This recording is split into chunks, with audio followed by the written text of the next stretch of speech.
Oke, selamat malam semuanya. Tadi ada kendala sedikit ya, device-nya.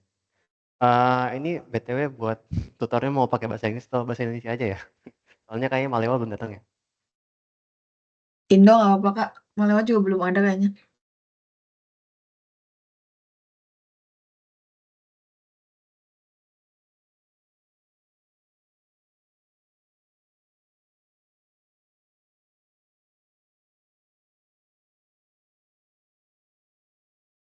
Kayak Indo aja ya? Bentar.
Oke, jadi buat yang belum kenal, nama aku Stefanus Gunawan, aku sebenarnya Dolus ya.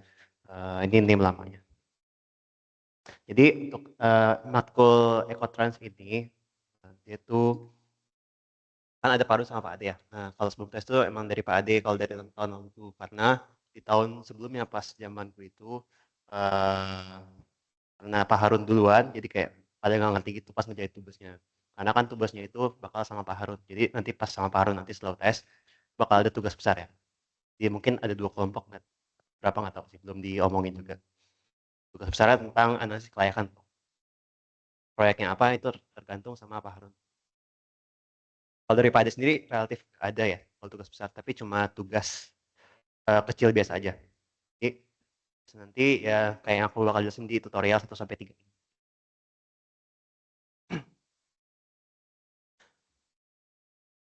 Sebenarnya buat yang udah pernah dapat basic dari ekonomi teknik di S1, sebenarnya ini nggak terlalu susah ya. Relatif lebih gampang. Cuma ada beberapa komponen yang agak berbeda dengan ekonomi teknik yang biasanya. Jadi kalau misalnya kita bahas dari basicnya sendiri, terkait sama cash flow. Cash flow itu kan aliran kas ya kalau terjemahannya. Nah, itu adalah selisih ataupun aliran masukan dan pengeluaran kas yang mengubah kondisi kas proyek perusahaan setiap periode pembukuan. Nah, itu bisa bulan, bisa triwulan, semester, bisa tahun, ataupun seterusnya juga. Tergantung sama periode analisis yang mau kita tinjau. Nah, di cash flow ini sendiri ada dua macam nih aliran kasnya. Ada yang masuk yaitu inflow disebutnya, sama yang outflow atau yang keluar. Jadi kalau inflow itu basically adalah pendapatan. Karena kalau yang outflow itu adalah pengeluaran uh, yang kita lakukan. Nah, untuk inflow itu dapat dari financing, kayak pinjaman ataupun hasil penjualan ataupun investasi juga. Sementara yang outflow itu dari biaya-biaya yang terjadi ketika kita melakukan aktivitas ekonomi ataupun proyek yang kita lakukan itu. Lalu di sini ringkas neto itu kan artinya kan bersih ya. Netto itu dari kata net. Nah, itu adalah penerimaan ataupun inflow dikurangi sama pengeluaran ataupun outflow. Nah, jadi kalau misalnya kita pernah dengar istilah net present value itu adalah penerimaan dikurangi pengeluaran. Jadi dalam present value-nya, nilai tahun ke nolnya. Nah, kemudian untuk diagram linear cost itu merupakan ilustrasi grafisnya gitu. Jadi biasanya cash flow itu kita gambarkan, karena kan kalau misalnya cuma dikasih nilainya tahun tahun pertama segini, tahun kedua segini, itu kan kayak nggak kebayang gitu kan ya, apa, gambarannya. Nah, biar kita kebayang gambarannya, kita bikin grafik. Nah, itu namanya, diagram aliran kas atau cash flow diagram. Nah, di cash flow itu sendiri, sumbu Y-nya itu adalah, apa namanya, besaran uangnya itu berapa. Sementara di sumbu X itu adalah, besaran waktunya atau periode yang kita tinjau sesuai dengan, tadi masa analisisnya mau kita pakai apakah pakai semester atau pakai bulan atau pakai triwulan atau dan seterusnya. Nah, ini ada beberapa macam, jadi, silakan dipilih saja yang menurut menurut kalian tuh paling oke lah gitu. Jadi kayak, kalau yang mode pertama ini kan inflow-nya kayak turun gini tapi di bagian atas ya, flow-nya tuh ke arah atas tapi di bagian bawah. Atau bisa juga kayak gini, flow-nya ke atas di bagian atas, outflow-nya ke bawah di bagian bawah. Nah, ini sebenarnya preferensi aja, jadi kayak nggak ada yang tetapnya gitu. Yang penting konsisten aja. Ini adalah konsisten untuk, ngebikin si diagramnya ini, mau pakai yang mana. Ini ada 3 opsi.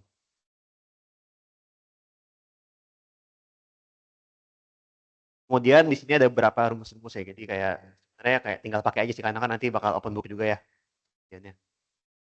Nah, yang pertama terkait sama single payment factors. Jadi kalau di sini itu kita tuh mau, mencari, kalau kita kan tahu ya kalau nilai uang itu kan terus seiring dengan waktu ya. Kayak misalnya kita punya 100.000 di tahun 2025 ini.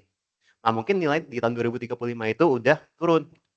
Kan nilai uang kan biasanya kan turun ya seiring dengan waktu. Kalau sekarang 100.000 tapi di 2035 itu ekuivalen dengan 150.000 misalnya gitu. Nilai bakal berkurang dengan seiring bertambahnya si, angkanya itu. Jadi angkanya bertambah tapi nilainya malah berkurang. Itu sifat dari uang yang terkait sama waktu. Disebutnya dengan time value of money. Jadi Harun bakal jelasin banyak tentang itulah pokoknya di apa setelah UTS.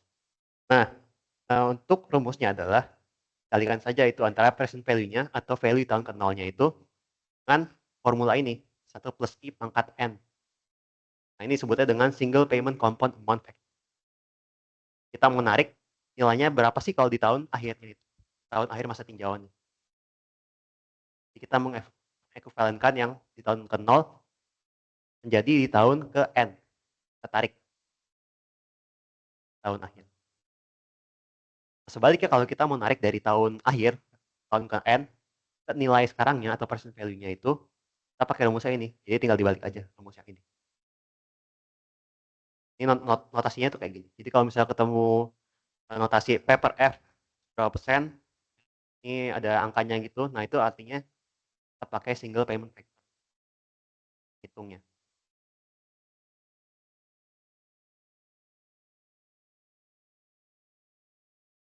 Kemudian ada juga uniform series present worth factor. Ini pada dasarnya kita punya namanya anuitas.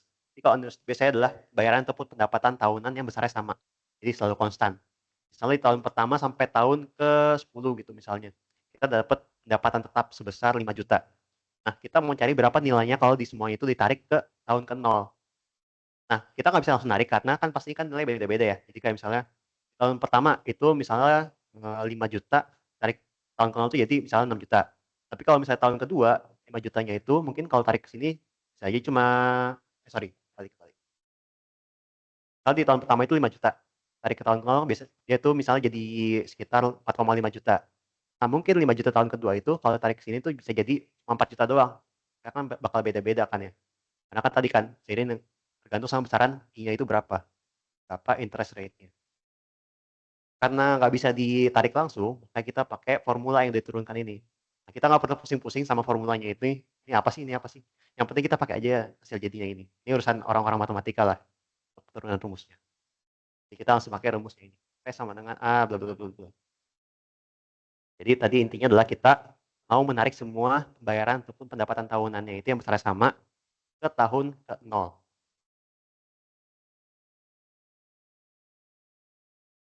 Nah, ini sebenarnya kebalikannya aja ya kalau yang capital recovery factor ini. Jadi aku nggak usah jelasin. Lalu ada juga namanya sinking fund factor. Sebenarnya nggak terlalu kepake sih, cuman kalau mau pakai ya bebas aja. Ini tadi kan kita punya anuitas, kita tarik ke tahun ke 0. Nah, kalau itu kita punya anuitas tapi kita mau tariknya ke tahun akhir. Agak jarang dipakai. Jadi kayak ya aku nggak usah bahas lebih lanjut lah ya. Nah, yang jadi masalah adalah kalau misalnya cash flow-nya itu inflow ataupun outflow-nya itu meningkat secara kayak gini nih, naik terus tahunnya. Dia mirip anuitas tapi dia naik terus. Jadi anuitas kan kita bisa di bawah ini ya, anuitasnya ini. Dia tuh tapi dia tuh punya suatu gradien yang menaikkan dia tuh. Jadi dia naik secara geometrik. Secara aritmetik. Nah, kalau kayak gini ketemunya, kita harus bagi dua. Di bagian yang anuitasnya yang mana. Nah, di atasnya itu adalah bagian yang aritmetiknya. Jadi hitungnya harus 2 kali kalau seperti ini. Ini penurunan rumusnya mungkin aku nggak jelasin lebih lanjut. Yang penting adalah langsung dipakai aja seperti ini. Jadi jangan lupa ditambahkan sama yang bagian bawahnya ini. Jadi bagian bawah ini didasarkan sama tahun pertamanya.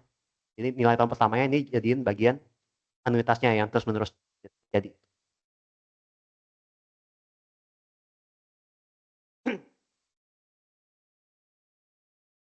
Kuncinya adalah kalau misalnya ketemu soal kayak gini adalah tentuin dulu berapa sih G-nya itu atau tingkat pertumbuhannya itu, gradiennya ini.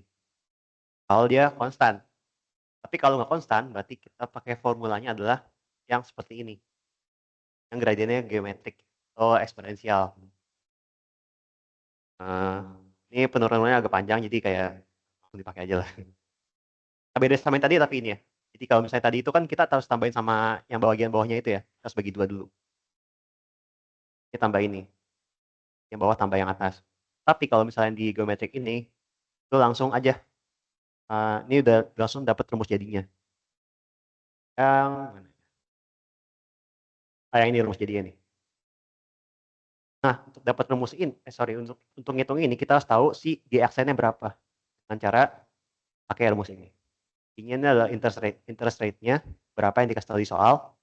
Sementara G ini adalah si laju pertumbuhannya berapa, growth rate.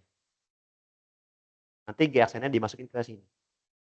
Nah, si F1-nya ini adalah si nilai di tahun pertamanya. Jadi misalnya di F1-nya itu yang ini. Nanti di contoh soal akan lebih jelas. Ini rekapnya, tapi ini ada salah. Oh, jadi bener. Ini rekap rumusnya kalau misalnya diperlukan. Ya nanti. Ini tugas tahun lalu jadi nggak usah dikerjain karena ya, ini juga dapat soal sejenis lah. Jadi ini sebenarnya mirip banget sama soal yang dikasih sama Pak Ade untuk dikerjakan sebelum UTS nanti. Jadi nanti sebelum UTS Pak Ade bakal ngasih soal. Harusnya sama juga sih kayak gini persis soalnya, tapi bedanya adalah di angkanya aja. Nah, kita mau ngebangun jalan, dikasih tahu berapa kilometer si panjangnya, berapa besar investasinya dalam per kilometer, terus 9 tahunnya berapa, 3 tahunnya berapa, dan seterusnya. Ini adalah kita mau ngitung biaya proyek yang diperhitungkan dari biaya investasi sama pemeliharaan rutin tahunan maupun periodiknya 3 tahunan. Terus manfaatnya itu yang perlu diperlukan adalah yang saving value of time atau pengamatan waktu sama pengamatan BOK atau biaya operasi kendaraan. Kita mau menghitung berapa besaran NPV-nya. Jadi kalau udah tahu itu soal tentang NPV, berarti kita harus tarik ke tahun ke 0 semua atau nyari present value-nya berapa. Jangan tarik ke tahun akhir, jadiin anuitas. Bakal bikin ribet. Langsung aja tarik ke tahun ke 0 semua. Dikasih tahu juga si N-nya itu atau masa analisnya adalah 10 tahun. Ini adalah N ya. Nah, si R-nya itu adalah 12% per tahun. Jadi kalau I itu sama dengan R ya. Price rate-nya. Atau discount rate. Ini contoh pembahasannya. Kita punya data panjang jalannya. Tadi kan 10 km ya. Dan seterusnya, ini direkap aja sebenarnya. Terus kita punya, kita harus ngitung dulu yang pertama adalah terkait dengan cash flow-nya. Jadi, jangan langsung dimasukin, tapi kita hitung-hitung dulu satu-satu. Per komponen yang mau dimasukin cash flow-nya. Jadi, dari semua ini, sebenarnya cuma ada 5 komponen aja. Jadi, nggak sebanyak itu. Nah, investasinya kan kita mau cari totalnya aja kan. Karena kan kita udah tahu nih berapa panjang jalannya. Panjang kan 10 km ya. Sementara investasi per kilometer adalah 12.500 juta. Atau sekitar 12,5 T. Jadi dapatnya adalah sebesar 125.000 juta rupiah. Jadi Jadi biar semuanya gampang, kita konversikan ke dalam juta rupiah aja satuannya. Terus pembayaran tahunannya itu kan tadi kan 750 juta ya, rupiah, tapi kan per kilometer. Jadi jangan lupa dikalikan sama 10 juga. Terus 3 tahun juga sama caranya. Lalu untuk saving value of time-nya ini agak reward sedikit. Kan kita tahu nih, penghematan waktu perkendaraan tiap kali mereka lewat itu adalah 8 menit. Nah, sementara di satuan nilai waktunya perkendaraannya adalah Rp40.000 per jam. Kayak kita bagi aja 8 menitnya sama 60 biar jadi satuan jam. Nah, terus di sini besaran nilai waktunya adalah Rp40.000 per jam. Nah, sementara kita kan tadi kan pakai juta rupiah ya. Jadi kita bagi aja sama 10 pangkat 6 di sini. 40.000 bagi 10 pangkat 6. Nah, baru dikali sama 365. Tadi kan karena itu si apa namanya? Karena kita tahu ya di sini kan LHR itu adalah kasarnya rata-rata kan ya, harian kan. Di sini kan disebutnya harian. Kan dikali sama 365. Atau mungkin kalau misalnya mau diasumsi 360 juga nggak apa-apa gitu. Tergantung asumsi aja. Tapi kalau mau pakai 365 sini pakai aja. Nah, 365 kali 4.500 karena ini kan LHR-nya. Karena kita mau carinya adalah satu tahun itu berapa sih kendaraan yang harus itu. 365 kali 4.500. Itu untuk tahun pertama tapi. Makanya di sini dimasukin N-1. Ini untuk faktor berapa tahunnya dia. Ini nanti. Untuk yang BOK juga kurang lebih mirip-mirip. Kan dikasih tahu kan 1.200 rupiah per kilometer ya penghematannya.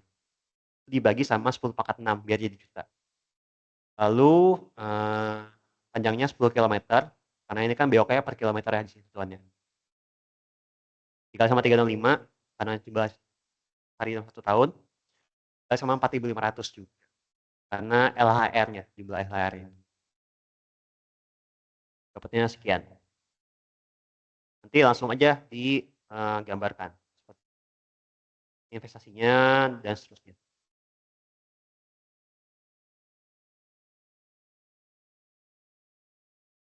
Nah, setelah itu baru kita hitung untuk present value-nya masing-masing. Kalau investasi kita nggak perlu ngitung lagi karena dia kan dari tahun ke nol ya. Jadi kan di sini tuh investasi dari tahun ke nol. Sementara kita mau nyari present value, ini kan nggak usah dihitung lagi kan. Investasi langsung dipakai aja. Yang masalah adalah untuk yang pemeliharaan tahunannya. Karena dia kan setiap tahun ya. Jadi kita pakai rumus yang tadi yang pokoknya. Pokoknya yang si paper A itulah. Jadi tinggal pakai aja langsung formulanya. Rumusnya seperti apa tadi diikutin aja. Nanti dapat sekian. Kenapa 7.500? Karena tadi besaran tahunannya adalah 7.500 di sini. Rupiah per tahun. Pemeliharaan tahunannya untuk total seluruh panjang jalan itu.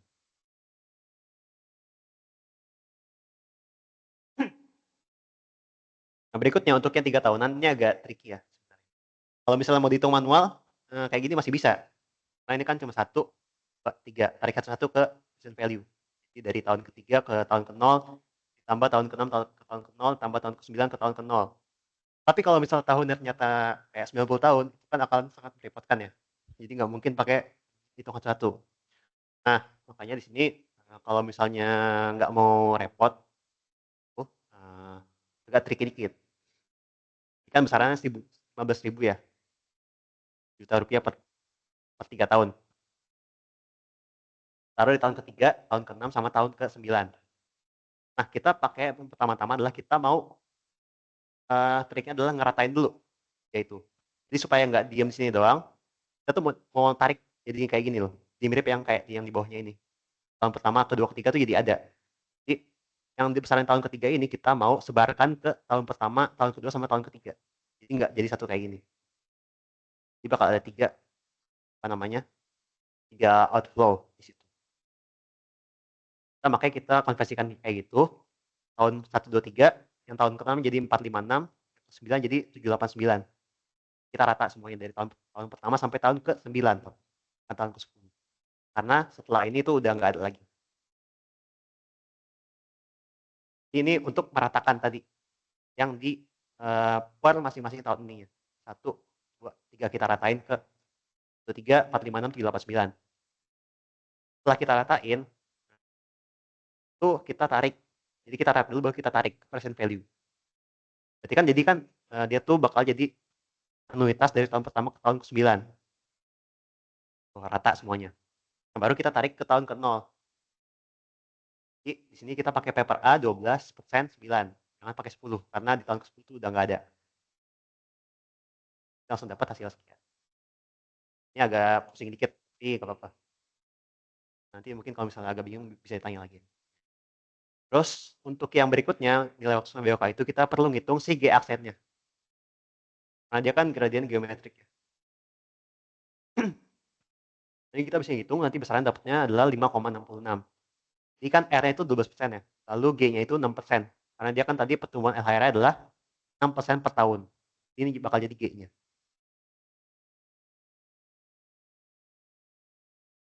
Dapat sekian, untuk yang BOK juga sekian. Jadi dapat NPV-nya adalah jumlah semuanya ini. Minus investasi minus 9 tahunan minus 93 tahunan ditambah nilai waktu tambah BOK ini. Dapatnya sebesar sekian. Untuk yang bagian pertama adakah yang mau ditanyakan?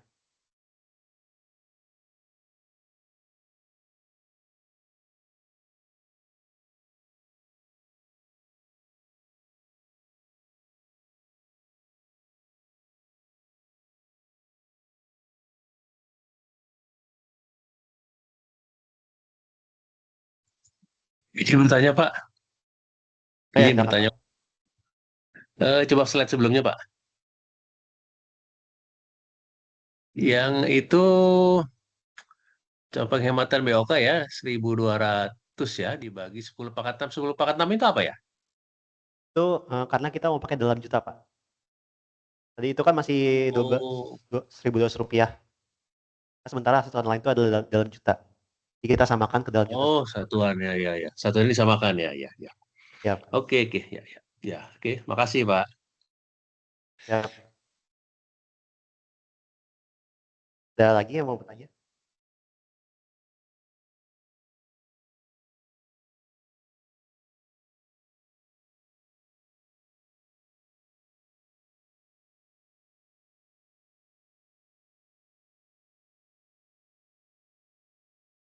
Kalau ngitungnya pakai Excel boleh, Pak? Kalau untuk tugas nggak apa-apa sih. Kalau saya, Pak. Kalau sama Pak Nggak Ade itu apa-apa tugas ya. nggak apa-apa. Tapi kalau untuk ujiannya pasti nggak bisa. Ya.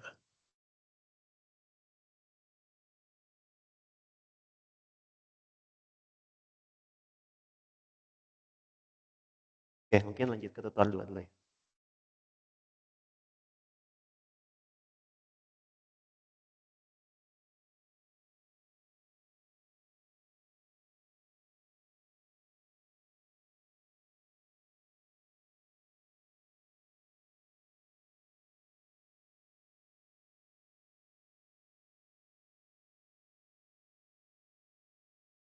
Ini berikutnya terkait dengan analisis biaya manfaat ya. Tadi kan udah dipelajari di kelas juga ya, terkait sama benefit cost analysis.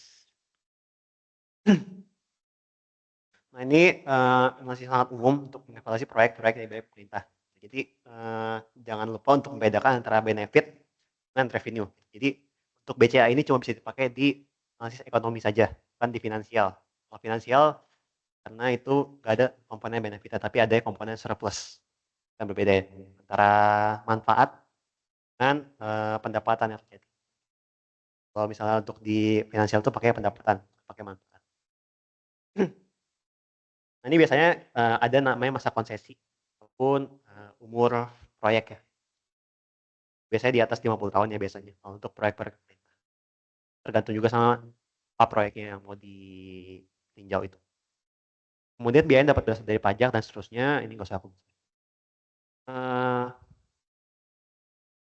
Jadi intinya makin besar resikonya atau makin besar ketidakpastiannya, biasanya akan semakin besar tingkat bunga yang digunakan.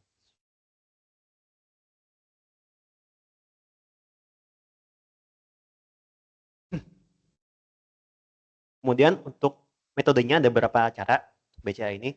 Yang pertama biasanya dengan namanya BCR, Benefit Cost Ratio. Adalah cara yang praktis. Ini adalah perbandingan antara manfaat dengan biaya yang terjadi. Lalu untuk horizon perencanaan dilakukan dengan panjang. dan dipakai semua komponen manfaat serta biaya. Lalu dasar kelayakannya berupa rasio antara manfaat dengan biaya, harusnya lebih besar daripada 1 ya kalau misalnya mau layak. Kalau misal satu itu, pas doang, nggak, layak. Nah, terus BCR ini dapat dilakukan dengan mengkuantifikasi manfaat. Jadi kalau misalkan yang tadi itu kan, misalnya saving value of time, itu kan kita mengkonversikan dari penghematan waktu berapa menitnya itu ke dalam nilai uang. Cara-caranya tadi kan udah dibahas ya di kelas ya. Kita bahas lagi. Makanya kita, kemudian perlu menentukan terlebih dulu sudut pandangnya yang mau dipakai. Siapa yang menerima benefit, siapa yang bayar cost-nya. Nah, ini ada 4 rumusan terkait sama BCR. Yang biasanya dipakai adalah yang sebelah kiri, yang atas ini. Jadi, benefit dikurangi disbenefit per cost-nya. Kalau yang kanan ini biasanya nggak dipakai karena kan cuma selisih aja. Kalau yang modified, ini agak jarang dipakai di Ecotrans ini. Nah, ini dapat dilakukan secara present value, bisa juga secara annuity, ataupun future value. Jadi tergantung sama preferensi masing-masing. Tapi biasanya lebih gampang pakai present sih ya. Karena kan biasanya tuh buat sekali ngitung NPV-nya. Jadi nggak 2 kali ngitung. Tapi kalau misalnya lebih nyaman pakai annuity ataupun future value ya silakan saja. Nggak ada yang salah. Kemudian untuk keterangannya sini cost ini pengeluaran perintah dan seterusnya. Benefit ini adalah keuntungan yang dialami, bukan keuntungan tapi manfaat yang dialami oleh pemilik dan juga masyarakat. Terus di benefit ini adalah perkiraan konsekuensi yang tidak diinginkan. Jadi kalau misalnya di apa, di yang apa ya, nggak usah deh. Benefit ini adalah perkiraan konsekuensi, baik. Ya kalau misalnya benefit diimplementasikan, itu dapat suatu kerugian. Jadi kayak, bukan cost secara langsung, tapi secara nggak langsung gitu. Namanya disbenefit. Nah untuk cost itu biasanya tuh yang akan ditinjau adalah investment cost-nya atau initial cost. Investasi awal untuk pemerintah ataupun si pembuat proyeknya.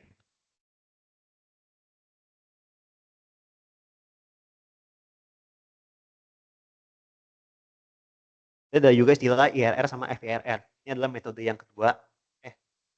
Berapa? Yang kedua. IRR itu adalah internal rate of return. Jadi intinya adalah berapa suku bunga yang diperlukan supaya nanti NPV tepat sama dengan 0 untuk suatu masa tertentu.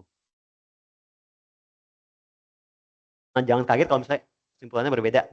IRR sama NPV itu bisa aja. Jadi IRR bisa secara NPV layak, tapi IRR nggak layak. Nah, itu bisa mungkin terjadi.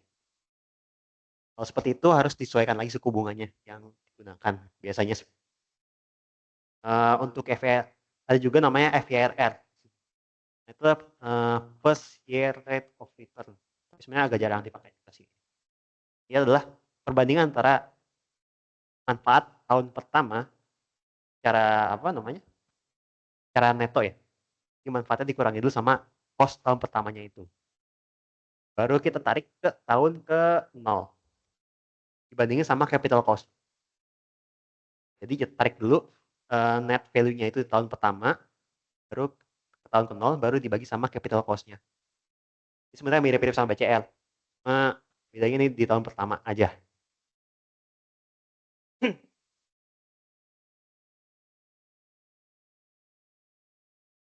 Kemudian ada namanya payback period. Period adalah waktu ketika si BEP atau break even point itu tercapai. Nah, BEP ini adalah ketika si penerimaan kumulatif ataupun pendapatannya itu secara kumulatif dia tuh sudah sama dengan si biaya kumulatifnya atau tepat singgungan. Namanya break even point atau titik pas. Nah, ini ada kelemahannya. Jadi kalau misalnya kita pakai metode ini, terima setelah waktu yang yang ini itu biasanya itu bisa aja lebih signifikan si pendapatannya. Ini mungkin aku nggak usah bahas ya, udah dibahas tadi di kelas.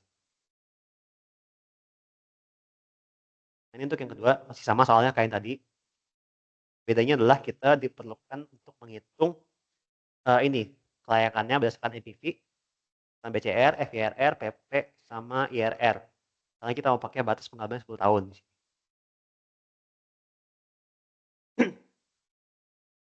Nah, seperti yang udah dihitung tadi, nah itu kan udah dapat ya si besaran PP-nya dan seterusnya.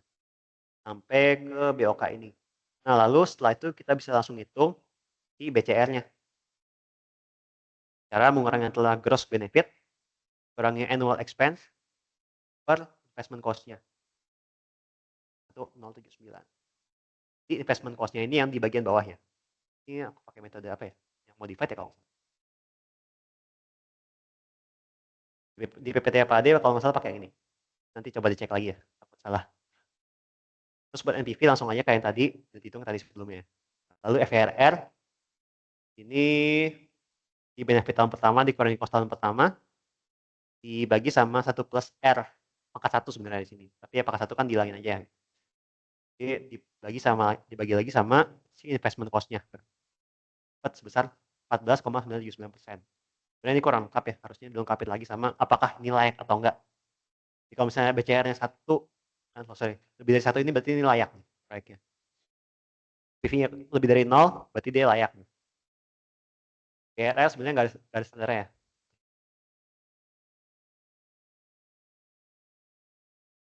Nah, untuk dapat IRR maupun PP ini agak tricky. Jadi kalau misalnya di ujian itu kan nggak bisa pakai Excel ya, jadi kan nggak bisa nge-goal sih. Jadi makanya kalau misalnya di ujian tuh pakai aja cara namanya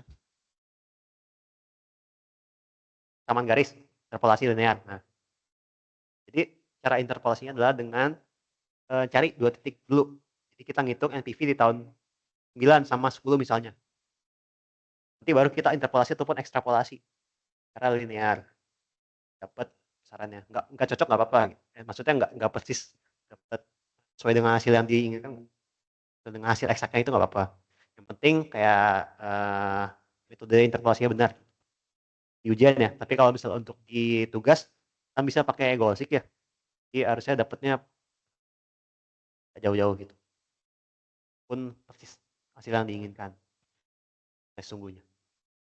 Jadi misalnya nih untuk kalau misalnya kita kurangi masa analisis di 9 tahun, itu dia bakal dapat si NPV-nya itu adalah sebesar minus 3,33021. Sementara tahun 10 tadi kan sebesar berapa tadi? 9.000 ya, 9.000 juta ini ya. Nah, itu kan kita bisa interpolasi linear aja. Pakai rumus interpolasi seperti yang udah diajarkan di SMA dan SMP dulu ya. Nah, dapatnya 9,247 kalau pakai metode interpolasi linear.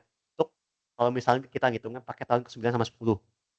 Jadi sebenarnya ini sangat tergantung kita ngitungnya di bagian mana dan mana. Nah, kalau kita pakai metode goalseek sebenarnya itu adalah dapatnya 9243. Jadi kan nggak beda jauh ya hasil antara yang interpolasi sama yang metode goalseek. Kayaknya nggak apa-apa gitu. Kalau misalnya di ujian tuh nggak dapat hasil persisnya.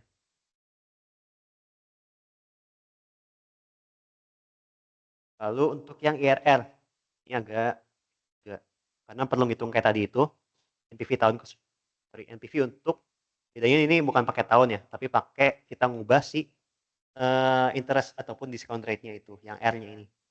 Tadi kan kita udah ngitungin 12% kan ya. Saya kita mau naikin aja nih jadi 13%, berapa nilainya kira-kira NPV-nya. Kita dapat ternyata 3,856,303 juta rupiah ini. Atau kalau misalnya mau dihitung lagi yang 40% juga silakan aja. Tapi kalau misalnya nggak sempat waktunya pas ujian itu, pakai aja yang udah pernah dipakai di hitungan sebelumnya gitu. Ini aku karena ini kan tugas ya, jadi kayak ini sangat panjang. Jadi 2 kali juga nggak apa-apa. Setelah ini baru nanti di namanya interpolasi juga ataupun di goalseek juga. Yang mirip juga kan ya. Kayak interpolasi sama hasil goalseek-nya. Ada kayak mau ditanyakan yang bagian ini?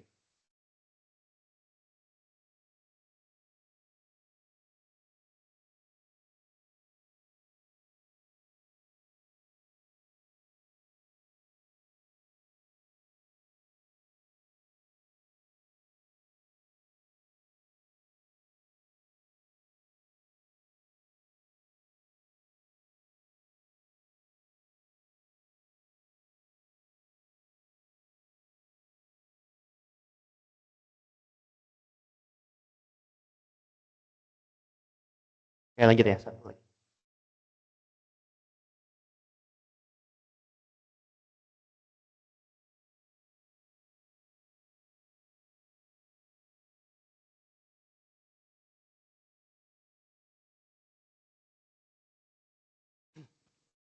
Oke, ini dikit tentang analisis sensitivitas. Jadi ini adalah bagian terakhir yang bagian terakhir di hari ini ya. Jadi harusnya sebentar lagi bakal bahas tentang biar sekalian aja, soalnya juga bakal sama. Analisisnya adalah alat untuk melihat status kelayakan maupun visibility dari keputusan investasi. Kalau misalnya ada parameter-parameter yang berubah. Jadi misalnya kalau misalnya kita tadi discount rate-nya berubah, apakah proyeknya masih layak atau enggak? Nah, itu gunanya namanya analisis sensitivitas ini. Untuk menilai si kelayakan proyeknya kalau misalnya si parameter-parameter itu berubah. Seberapa sensitif dia. Ini agak panjang jadi aku skip aja. Ini untuk targetnya dan sumber ketidakpastiannya.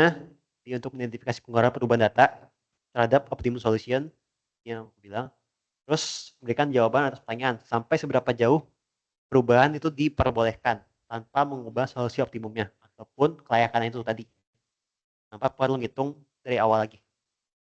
Karena kan kalau misalnya dia tiba-tiba ternyata ngubah dikit, ternyata jadi nggak layak. Itu kan berarti kita harus ada suatu apa ya, cari akal itulah buat supaya nanti proyek itu jadi layak.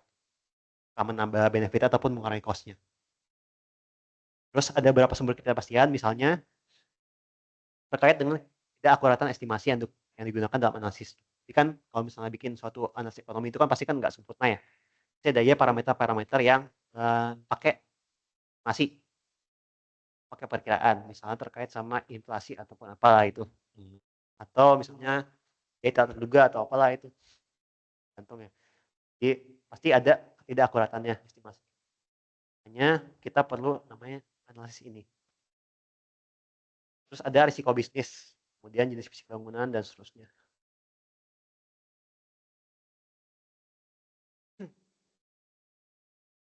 Ini sama aja kayak tadi ya, mungkin aku skip aja. Ada langkah-langkah. Nah, untuk langkah-langkahnya sendiri, pertama tentukan faktor-faktor yang paling mungkin bervariasi. Kalau mau pakai tinjau discount rate-nya, atau mau ninjau masa analisisnya. Nah, itu tergantung ya sama yang kita nilai itu kira-kira yang mana sih yang paling sensitif gitu. Kemudian pilih tentang variasinya.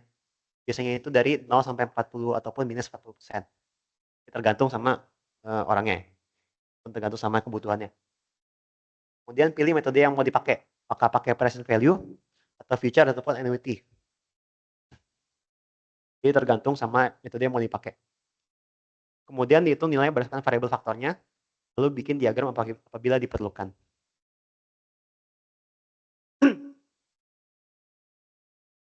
Soal masih sama, jadi kemarin aku lupa ngitung pakai apa. Oh, ini aku ngitung waktu itu pakai yang discount rate. Jadi aku asumsikan di sini perubahannya sebesar minus sampai plus 40%. Jadi kan yang nilai yang dikasih di soal itu kan 12% ya.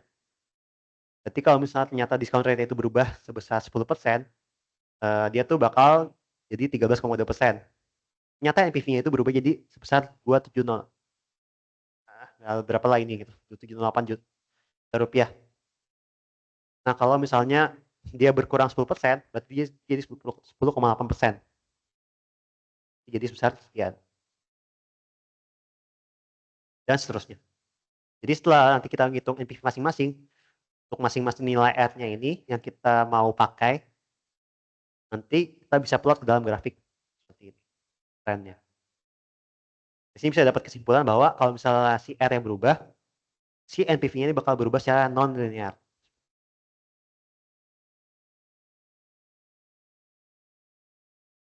Nah, ini aku juga ngitung secara perubahan masa analisisnya. Jadi sama aja kayak yang tadi, berkurang 1, berkurang dan seterusnya. NPV-nya bakal berubah-ubah kan, tergantung sama masa analisis yang kita pakai. Jadi ternyata kalau misalnya di 9 tahun ini ternyata langsung gak layak gitu. Dan seterusnya. Nah, di sini kenaikan masa analisis itu menyebabkan EPV itu naik secara non-linear. Nah, setiap 3 tahun sekali itu ternyata grafiknya itu patah karena jadi biaya pembelian periodik itu tadi. Tadi kan ada biaya 3 tahunan itu ya, itu makanya agak patah-patah di sini per 3 tahunnya itu. Tahun ke-12, tahun ke-15 dan seterusnya. Ini untuk rumus Excel ya, jadi kayak nanti bisa dibaca-baca aja.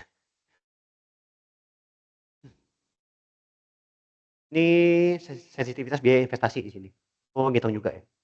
Jadi kalau misalnya investment cost-nya berubah, ternyata dia bakal berubah secara linear.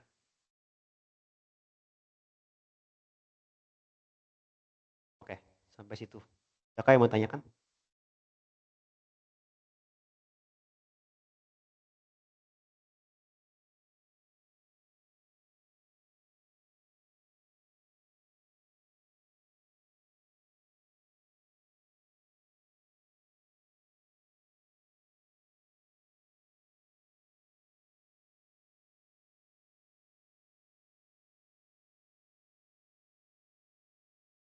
Izin bertanya ya, hitungnya jadi Oh satu-satu ya, Pak ya? untuk apanya, Pak? Ya hitungnya satu-satu ya. Jadi ini coba-coba kan kayak trial error ya. Gitu ya Bu ya? Mbak ya, kayak Pak ya. Trial error kan Eh, ini ya. sebenarnya bukan trial sih. Kalau yang trial itu yang tadi ya, Pak, yang IRR sama si apa namanya tadi? Itu ya, kalau nggak salah ya. Yang di tutor 2 tadi itu, yang untuk hitung IRR sama masa payback period, sorry. Nah, tapi kalau di sini tuh kita tentuin sendiri, Pak. Jadi kayak kita mau ngitung di besaran berapa itu kita tentuin sendiri. Misalnya kita mau ngitungnya di sini untuk yang R-nya sekian sekian sekian. Nah, itu kita tentuin, Pak. Nah, baru kita ngitung untuk masing-masing ini berapa NPV-nya kalau misalnya besaran R itu segini. Iya, iya, iya.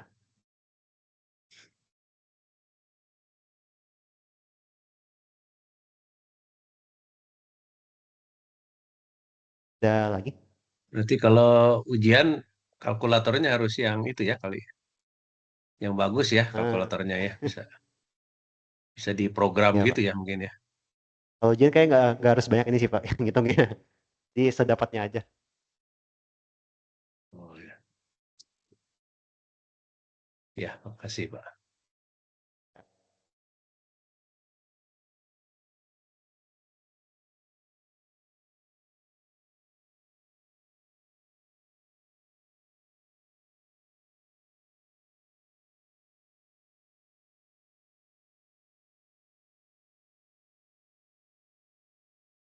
Yang lain ada lagi?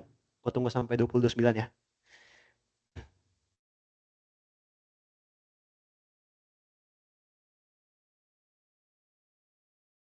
Soal sebelumnya Pak, coba ke sebelumnya Pak. Wait, sorry.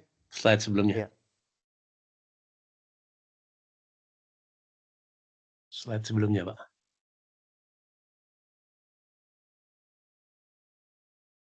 Terus Pak. Terus. Terus. Nah ini contoh ini terus nomor urut 1, nomor urut 2, 3, 4, 5 ini maksudnya apa ini Pak? Oh enggak, itu untuk yang tahun lalu, Pak. Nah, saya asisten di tahun lalu juga, Pak. Ini untuk soal tahun lalu untuk tugasnya. Gitu. Kalau ini Oh, saya contohin yang ini aja. oh contohnya itu. Ya, ya, ya. Ya. Oke.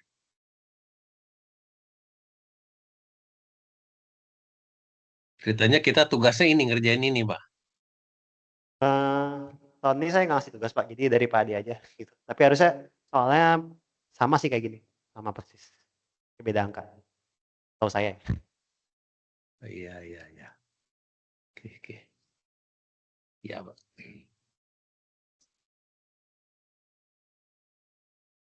Ini kayak ilmu itu ya, kayak dulu itu apa? Ekonomi teknik ya. Ya, Pak, sama, Pak. Cuma dikaitin sama transportasi aja. Ya, ekonomi teknik lah.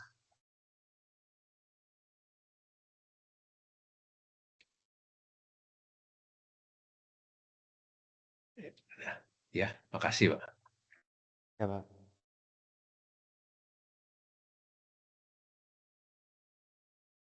Kalau belum ada lagi mungkin kita cukupkan.